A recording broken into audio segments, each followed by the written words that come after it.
Is it possible that the tent of meeting, the tabernacle in the wilderness, with all of the gold on the inside, with all the intricate furniture that was made, could it be possible that it would become worthless? Now, this buried Philip's attempt at Torah, day 2 of Acharei after the death, and Kedoshim, set apart ones. Let's continue in Leviticus, Vayikra, chapter 16. And it says in verse number 15, he shall put incense on the fire before Yahweh, and the cloud of incense shall cover the lid of atonement, which is on the witness, lest he die. He shall take some of the blood of the bull and sprinkle it with his finger on the lid of atonement on the east side. Also in front of the lid of atonement, he sprinkles some of the blood with his finger 7 times. He shall slay the goat for the sin offering, which is for the people, and shall bring its blood inside the veil, and do with that blood as he did with the blood of the bull, and sprinkle it on the lid of atonement, and in front of the lid of atonement. He shall make atonement for the set-apart place, because of the uncleanness of the children of Israel, and because of their transgressions and all their sins. So he does with the tent of appointment, which is dwelling with them in the midst of their uncleanness.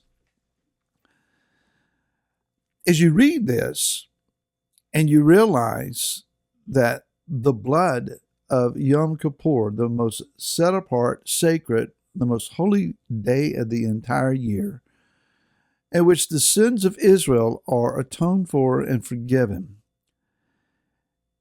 that the blood is not put on the people. You would think, after all of the songs we sing about power in the blood and are you washed in the blood, and all the prayers that we were taught to pray, Father, just wash me in your blood and cover me in your blood and bathe me in your blood, and all of this blood talk about being put on people, actually there are very, very few, you can count on one hand, have fingers left over, very few times where any amount of blood is put on people.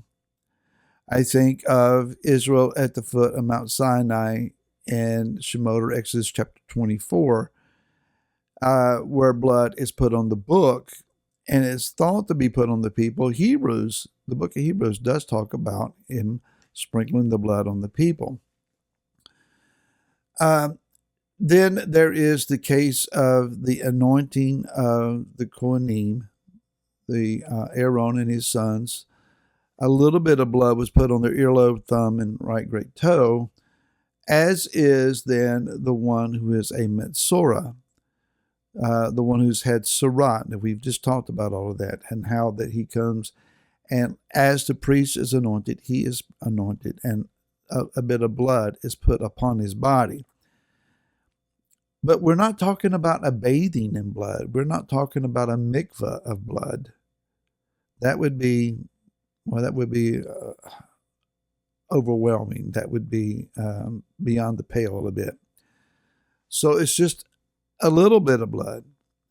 We don't hear any songs about, Father, put a spot of blood on my ear. Father, would you just put a spot of blood on my thumb and my big toe? No, I haven't heard any of those songs. Maybe I need to write one, but no, I haven't heard any of those songs. And if we were to preach that into some of the pulpit from the pulpit of some congregations where they've been talking about being bathed in the blood, probably wouldn't get it. So what is it about the blood? The blood is not put on people; it's put on things.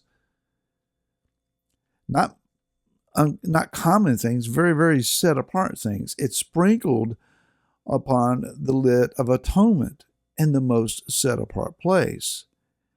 And then as they come out, it's the altar of incense, and it's the menorah, and it's the table of showbread. Some blood is placed upon these things to set the place apart, as is then the laver and the altar in the courtyard.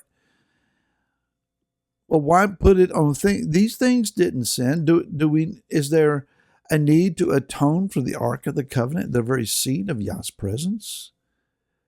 This is confusing until we read again what it says in verse 16.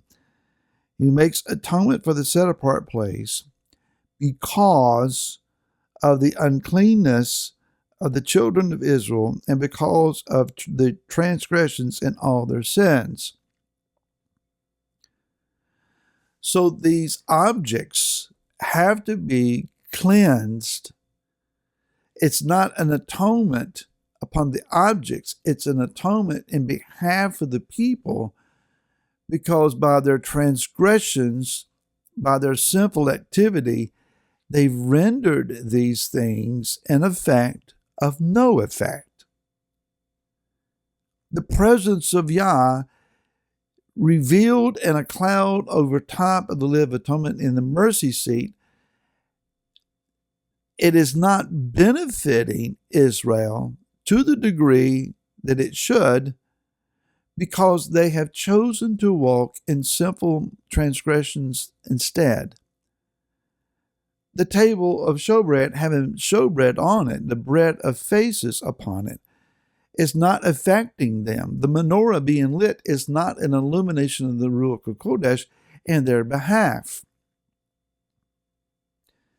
It's not that the priests necessarily have been sinful or transgression in sins and going through their daily routine. It's that the people are not being influenced by this divine presence that is dwelling right in the middle of them. One might argue, well, the people were not allowed to go in and see the spectacle, which it would have been, a mere spectacle of the gold and glitz and lights and so forth that were inside the tent. That was only for the Kohanim. And if they could have looked at it, well, it might have made a bigger impact. It would have been a spectacle. It would have just been a sideshow, because their hearts were far from him. Hebrews chapter 3 says that they did not mix with belief what they heard, and so they died in the wilderness. And then chapter 4 of Hebrews encourages us that we must not be like them, that we must hear the word, but also then mix it with belief. So the divine presence was doing them no good. In Malachi chapter 1, we read where now the Kohanim, likewise, as is the people, or has been the people, they've lost interest in what they're doing. They're going faithfully to the temple. They're clocking in, they're doing their duty, and they're clocking out and going home. Whew, what a long day. All those animals, all that fire, all that duty. I'm tired. Let's just get back and forget about it all. Where is the overwhelmingness of his presence? Where is the drive and momentum that keeps them urgently wanting to get back and do again what they did the previous day? Yah has put the fire out, close the doors, and everybody go home. If this is a drudgery to you, if this is meaningless to you, it means nothing to me that you're doing it. Again, what do we see here? We see that man has become bored with Yah. How is that possible? If we limit him to only the duty of the presence, we need to gather, we need to go through the liturgy and the singing of our songs and the studying of the words so that we can get to the oneg and have some fellowship and relax a little while.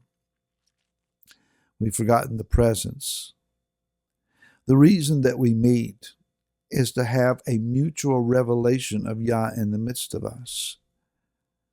The reason that we open the Word and look into it is to see that Yah can step up out of the pages and be revealed to us. Otherwise, we just have the duty of reading words on the page. Prayer can be just talking to the ceiling unless there's an expectation that we encounter him.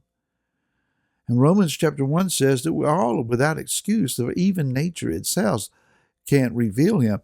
If you can't find him in the Word, and you can't find him in prayer, and you can't find him at your local assembly, wherever that might be, take a walk and look around. Yah is everywhere. We just need to stop being bored and expecting entertainment from him. Learn to be amazed by him. Oh, Yah, he can indeed amaze us again. Let's hope you find that amazing presence again today. I hope to see you again tomorrow. To then, shalom.